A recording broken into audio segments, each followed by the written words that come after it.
Park Do-won stood in the Great Hall of the Galactic Council and kept his face empty. He had learned this skill over many years. Show nothing. Feel everything. The aliens around him spoke about Earth like farmers speak about cattle. The human population grows too fast, said High Overseer Valion. He was tall and gray, with eyes like black stones. We must manage their numbers. For their own safety, of course. Other council members nodded. They all agreed. Humans were simple creatures who needed guidance. They could not be trusted to rule themselves. This was what the council believed.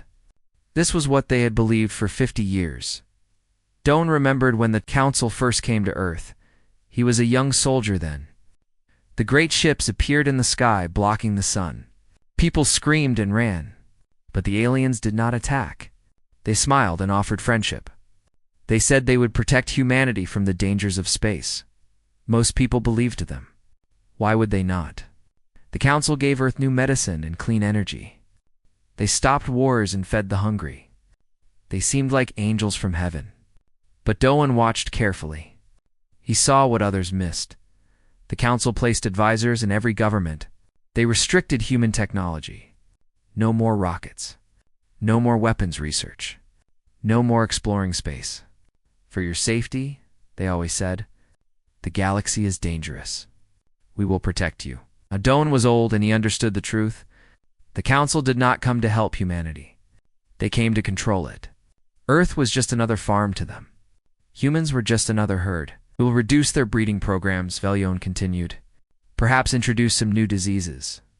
Natural causes, you understand. No one will suspect. Doan's hands made fists under the table, but his face stayed calm. He was the human representative. He had no real power here. He was only allowed to watch and agree. But inside, fire burned in his heart. Far below the surface of Korea, Kim Yuna worked in a laboratory that did not exist. The council's satellites could not see it. Their sensors could not find it. For 30 years, the best human scientists had worked here in secret. Yuna was young compared to the others. Only 32 years old. But she was the smartest person in the room. She had discovered something that changed everything. The dimensional energy is stable, she said to her team. We can use it. Her eyes were bright with excitement. The council does not even know this energy exists. They cannot see it. They cannot feel it, but we can. She held up a small device. It looked simple, like a metal ball. But inside, it contained power that could tear holes in reality itself. The council's greatest weapons were toys compared to this. In the deep ocean, Commander Lee Taiho walked through the hallways of his ship. The ship was called the Silent Storm. It was one of 50 hidden vessels. It's built in underwater factories that the council knew nothing about. Taiho had scars on his face and hands. 10 years ago, council soldiers killed his family during a population adjustment. They called it an accident. Taiho knew it was murder. He joined the resistance the next day. How are the new recruits? He asked his second officer. Ready to fight, sir? They all lost someone to the council. Aho nodded. Every person on his ship had a reason to hate the council. Every person was ready to die for Earth, but he hoped they would not have to die. He hoped they would win. In a small room filled with computers, Choi Minji listened to alien voices. She was an intelligence officer, trained to break codes and steal secrets. For 5 years, she had been listening to council communications. They thought their messages were safe. They were wrong. Tonight, she found something that made her blood turn cold. Project Clean Slate, she whispered, reading the decoded message. Target, Earth. Method. Orbital sterilization platforms. Timeline 10 years. Expected result? Population reduced to 500 million manageable units. Her hand shook. The council was planning to kill billions of people. They had weapons hidden in their orbital stations. Weapons that could end most of human life. And no one on Earth knew. She immediately sent the information to Park. Duhan received the message as he left the council hall. He read it on a device hidden in his sleeve. For a moment, his mask almost broke. Billions of deaths. Planned like a farming schedule.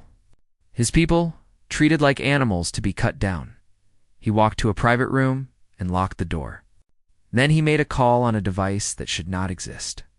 "This is Dohan. I'm calling all sector leaders. The council has shown its true face. They plan to kill most of our people within 10 years. We cannot wait any longer." He paused and looked out the window at the stars. Somewhere out there, alien ships patrolled human space. Somewhere up there, weapons pointed at Earth. "Begin Phase 1, he said. "They have forced our hand. May God help us all." On Earth, in hidden bases around the world, lights turned on. Machines woke up. Soldiers put on their armor. Scientists ran final tests. Pilots climbed into cockpits. For 50 years, humanity had pretended to be weak. They bowed their heads and said yes to their masters. They acted like the cattle the council believed them to be, but it was all a lie. Under the mask of submission, humanity had been preparing, building, waiting. They had stolen council's secrets and improved them.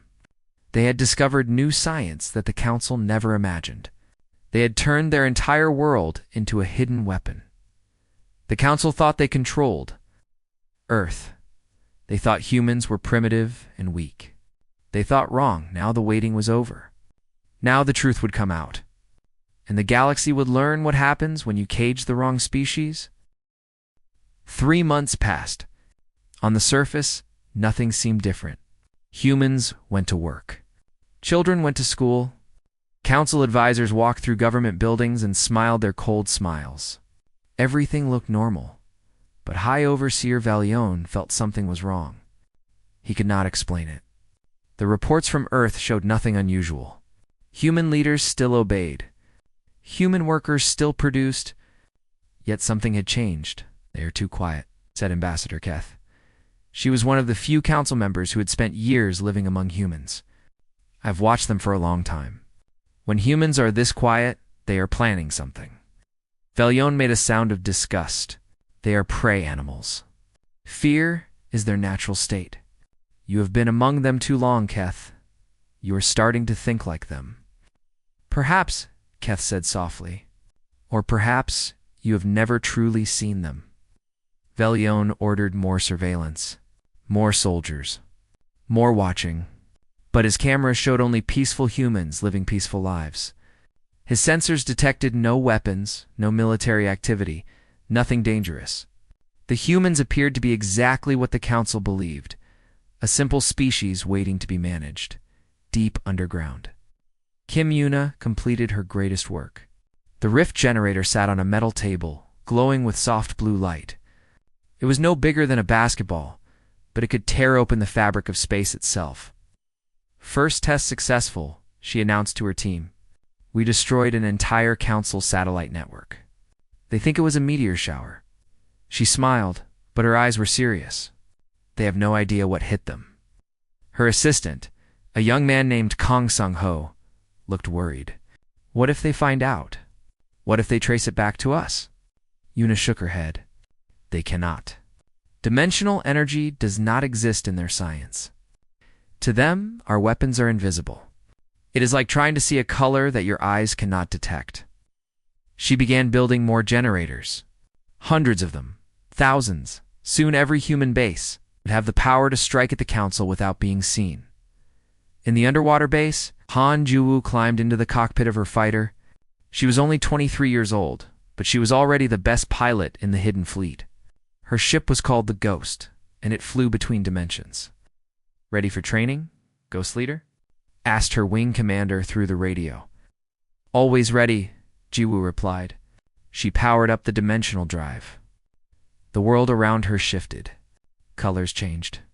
Reality bent. Then her ship was somewhere else, somewhere that was not quite real and not quite unreal. In this place between dimensions, no sensor could find her.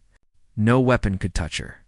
She could appear anywhere, strike from any angle, and vanish before the enemy knew what happened. Her squadron had 12 pilots. They called themselves the Ghost Wings. They had trained for 5 years, waiting for the day they would fight for real. That day was coming soon. Choi Minji worked day and night, breaking more council codes. Each message she decoded revealed new horrors. The council had done this before. many times. Dozens of species had been managed the same way they planned to manage humans. They destroyed entire civilizations, she told Doan in their secret meeting. Species that could have been our friends. Gone. Erased. Because the council decided they were too dangerous or too useless. Doan nodded slowly. Then we fight not just for ourselves. We fight for everyone they have hurt. There is more, Minji said. The orbital stations above Earth? They are not just watching us. They contain the Council's ultimate weapon. A system that can sterilize our entire planet. Kill all life. They can activate it with one command. Then we must destroy those stations first, Doan said. Before they know we are fighting back. In a secret room beneath Seoul, leaders from every nation sat around a table. Americans and Russians. Chinese and Indians. Europeans and Africans. Old enemies now united by a common purpose. For the first time in human history, there are no borders, Doan said to them. No politics. No old hatred. We are one species. We are one family, and we will not let them kill our children. The Russian general spoke. My country has 50,000 soldiers ready, hidden in caves and bunkers the Council has never found. The American admiral nodded. We have 30 ships in deep ocean bases, armed with weapons they cannot imagine. One by one, every nation reported their secret forces. Millions of soldiers, thousands of weapons. Technology that made Council science look old and weak. Humanity had been preparing for this moment for 50 years. When do we strike? Asked the Chinese general. Soon, Doan replied. The Council is sending more ships. War Marshal Thrin is coming with a fleet. They want to show us their power. They want to remind us to be afraid, smiled. And there was something dangerous in his eyes. Let them come. Let them see what we have become. War Marshal Thrin arrived at Earth with 50 warships. Each ship was bigger than a city. Each carried enough firepower to destroy a continent. He had conquered 12 worlds. He had never lost a battle. People of Earth, he announced on every screen and speaker on the planet. The Council has noticed some concerning behavior. You have been restless. We are here to remind you of your place. He expected to see fear on human faces. He expected panic and crying. He expected them to beg for mercy. Instead, he saw something that confused him. Everywhere on Earth, humans watched his broadcast. In homes and offices, in streets and parks, billions of faces looking at screens, and every single one of them was smiling. Not smiles of fear. Not nervous smiles. These were the smiles of people who knew something he did not. The smiles of hunters who had finally trapped their prey. Sir, said one of his officers, something is wrong. The humans are not reacting correctly. Thrin stared at the screens showing Earth's population. Children smiled and waved at the sky. Old people laughed and pointed at his ships. Young people stood together, arms linked, faces bright with joy. What is wrong with them? Thrin whispered, Why are they not afraid? He did not know it yet, but he was about to find out. The masks were about to fall, and the galaxy would never be the same again. The day of truth arrived on a Tuesday morning. Council ships hung over the great cities of Earth like dark clouds. Seoul, New York, London, Tokyo, Mumbai. War Marshal Thrin wanted humans to see their master's power. He wanted them to remember their place. Park Doan stood on a balcony in Seoul and looked up at the alien ships. Behind him, cameras broadcast his image to every screen on Earth, and to every council ship as well. You came to our world 50 years ago, he began. His voice was calm and strong. You said you were friends. You said you wanted to help us. We welcomed you. We trusted you. On his ship, Thrin watched the broadcast with amusement. Another human speech. Another pointless attempt at dignity. It meant nothing. But you were not friends, Doan continued. You were jailers. You came not to help us, but to control us. You looked at our children and saw only cattle. You looked at our future and saw only meat. Thrin stopped smiling. Something in the human's voice was different. This was not the voice of a defeated man. You counted our weapons and found them primitive. You measured our technology and found it weak. Looked at us and saw only what you wanted to see. Doan paused and smiled. You never thought to count our will. Its oceans of Earth suddenly exploded with light. From the Atlantic and Pacific, from the Indian Ocean and the Mediterranean Sea, ships rose into the sky. Human ships. 50 of them. Then 100. Then 200. Thren's officers shouted in alarm, "Sir, contacts appearing everywhere." Came from underwater. Our sensors never detected them. Commander Lee Taiho sat in the captain's chair of the silent storm. Around him, his fleet rose into battle. All ships, this is Commander Lee. Today we take back our world. Today we remind the galaxy what humanity can do. Attack. The human ships did something impossible. They vanished. One moment they were there, the next they were gone. Council sensors screamed with confusion. Where did they go? What happened? Then the ships reappeared. Inside the council formations, between the alien vessels, behind them, beside them, everywhere at once. They are using dimensional travel. One of Thren's officers screamed, "That is impossible. No species has ever developed that technology." "Apparently," Thren said through clenched teeth, "one species has." Kim Yuna sat in her underground laboratory, her hands on a control panel. Around the world, rift generators activated. In orbit, the Council's stations began to shake. "Opening dimensional rifts," she announced calmly. Targeting all Council orbital weapons. Space itself tore open.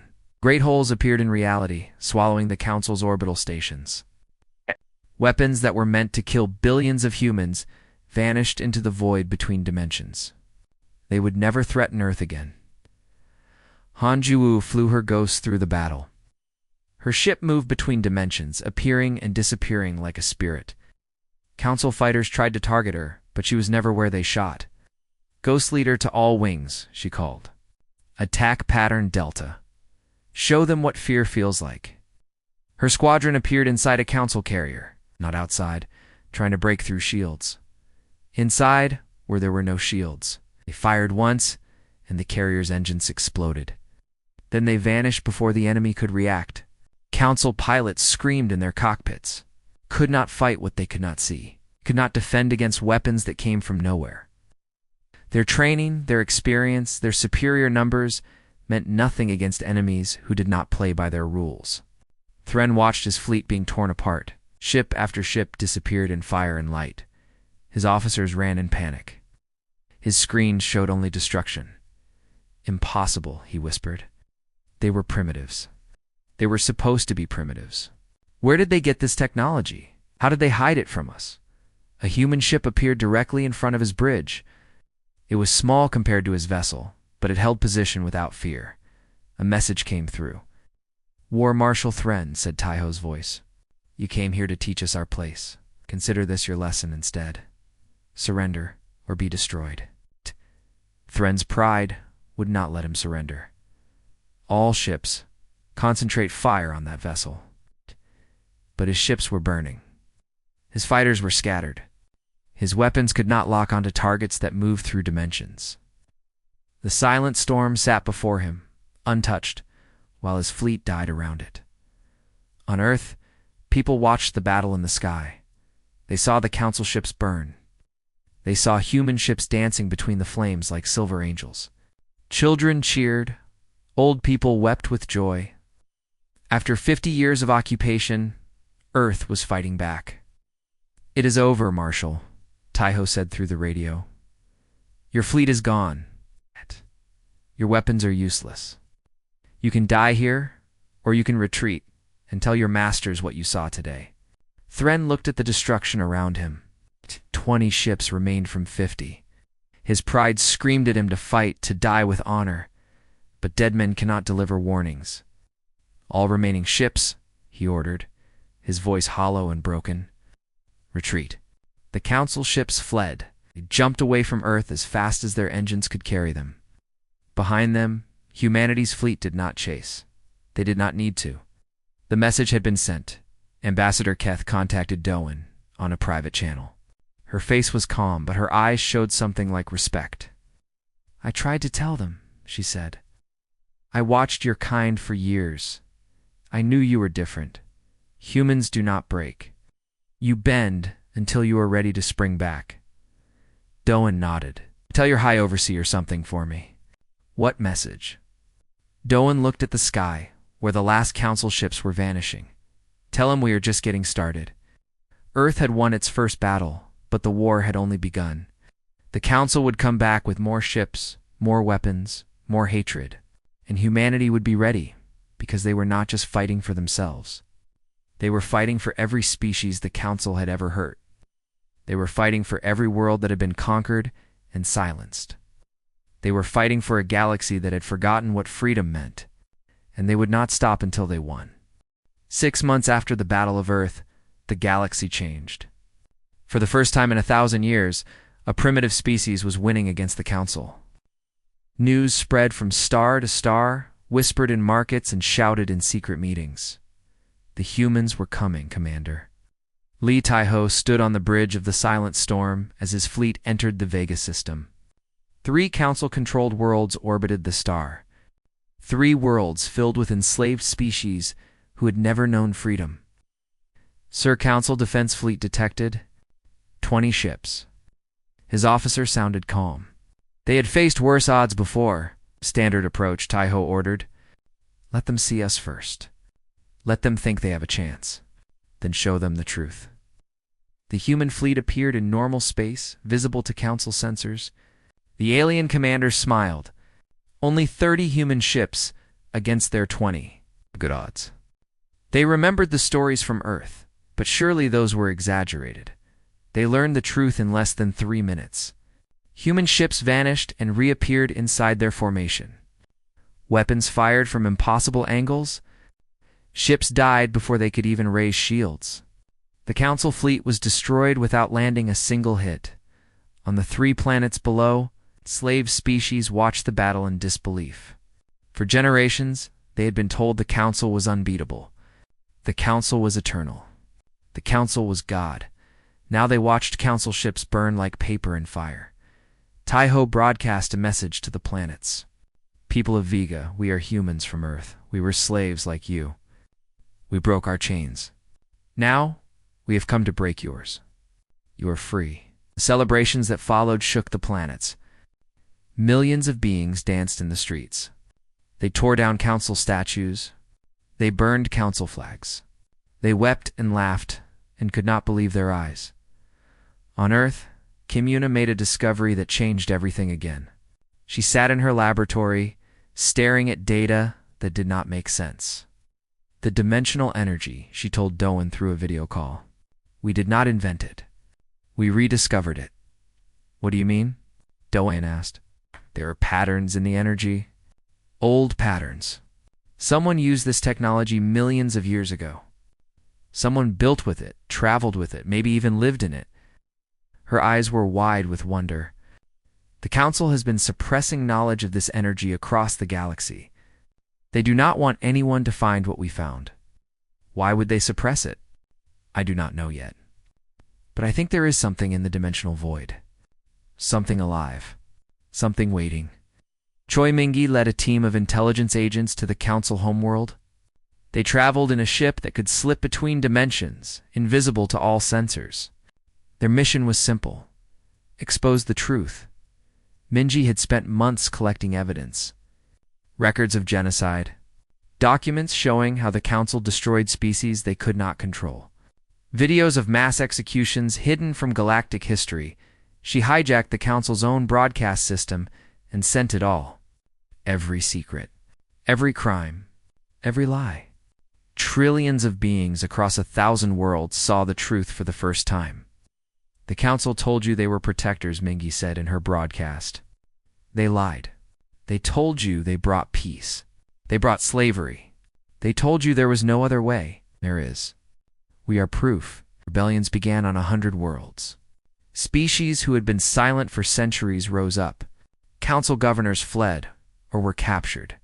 Military bases fell to angry crowds. The empire that had ruled the galaxy for millennia began to crack. Han Ju-woo became a legend.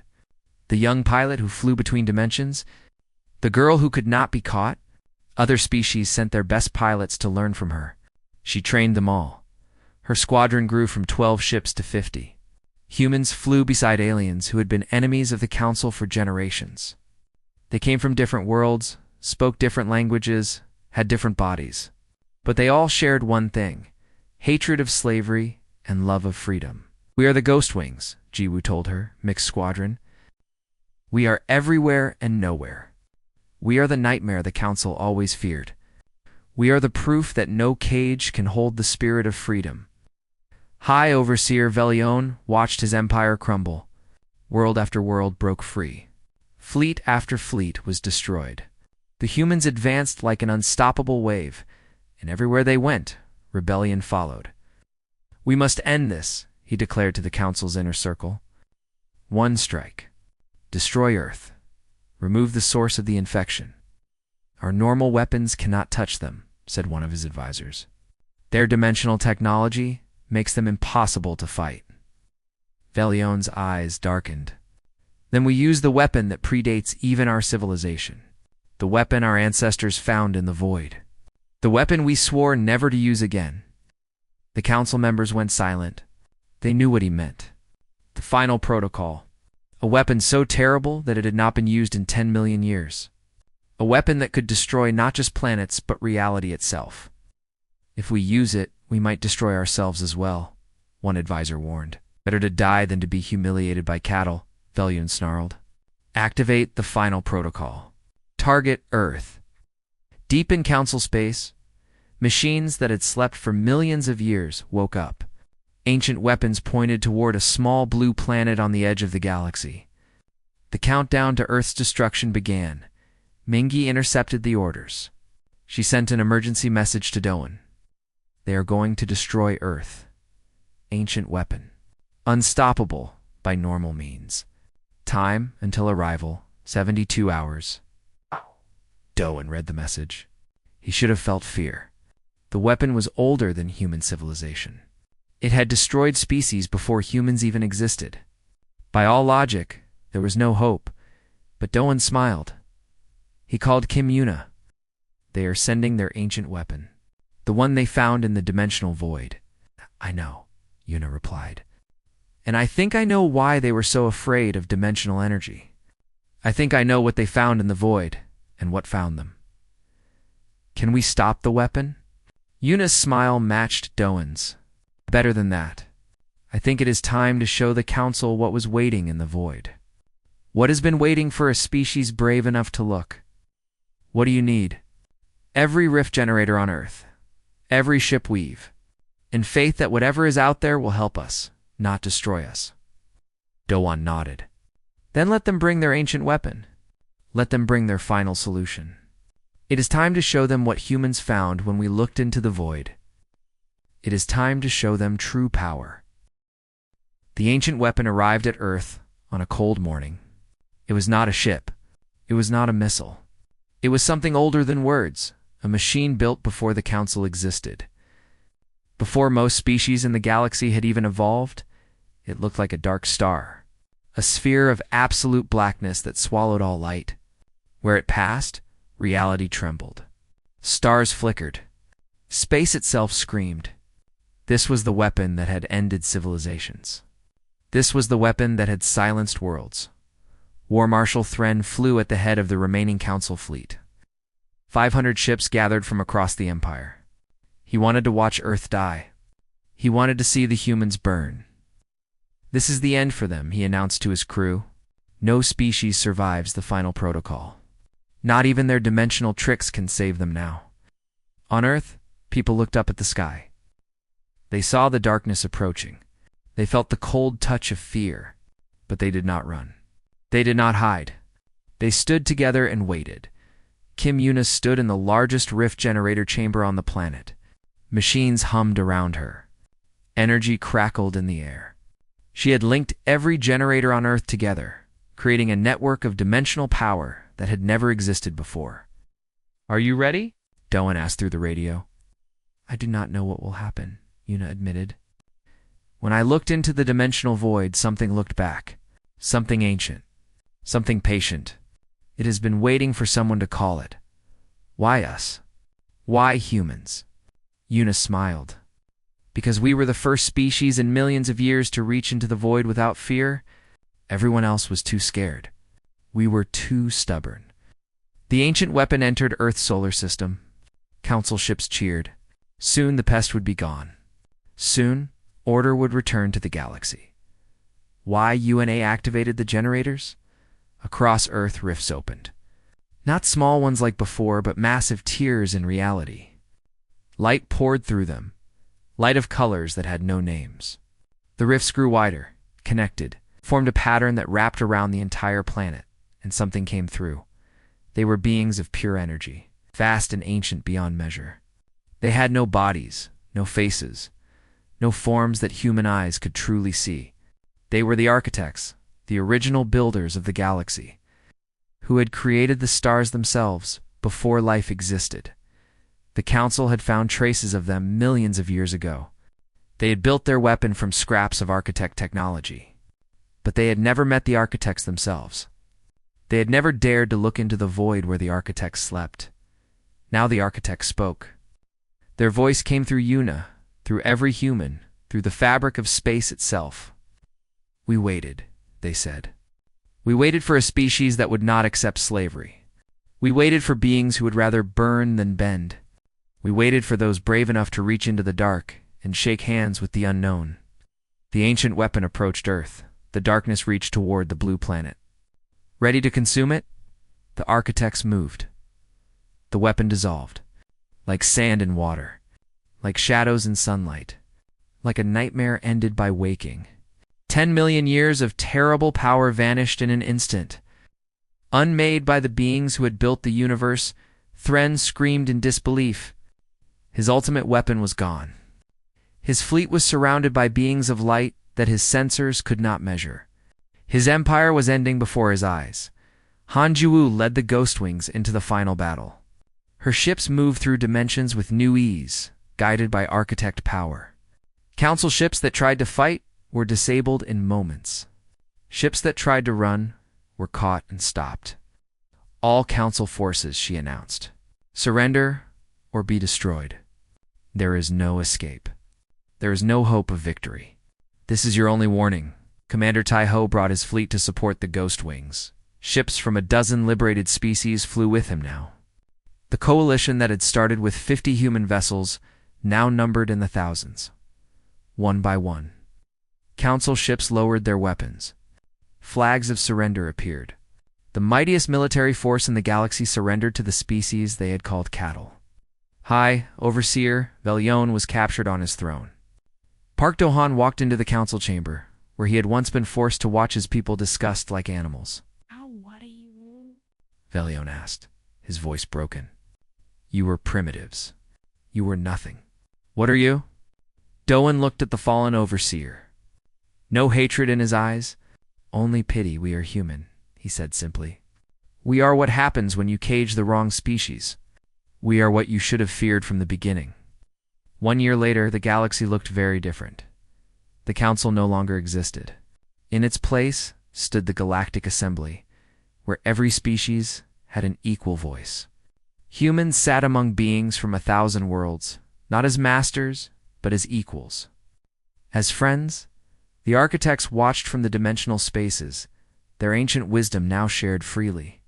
They taught the galaxy secrets that had been hidden for millions of years. Science advanced. Art flourished. Hope returned to worlds that had forgotten what hope felt like. Kim Yuna led the new scientific coalition. She taught dimensional science to anyone who wanted to learn. The technology that the council had hoarded and feared became common knowledge. Li Tai-Ho commanded the peacekeeping fleet. His ships came from 100 worlds, crewed by 100 species. They patrolled the galaxy to make sure no new council could ever rise. Choi Mingi ran the new intelligence network. Her agents watched everywhere, not to control, but to protect. Oppression would never again hide in the shadows. Park Do-han retired from politics. He had given his life to the fight for freedom. Now he wanted to rest, to watch the sun rise, to remember those who had died so that others could live. Han Juwu stood on the bridge of her ship, looking at the stars. She was older now, but her eyes still held the same fire.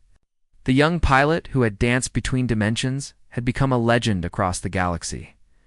A young alien pilot approached her. "Captain, I have a question." "Ask." The council thought humans were weak. They thought you were cattle. How did they get it so wrong? Jiwoo smiled and looked at the stars. Somewhere out there, new worlds were joining the assembly. Somewhere out there, species were tasting freedom for the first time. Somewhere out there, children were growing up without chains. They only saw what they wanted to see, she said. They saw our small bodies and thought we were weak. They saw our short lives and thought we were temporary. They saw our simple technology and thought we were stupid.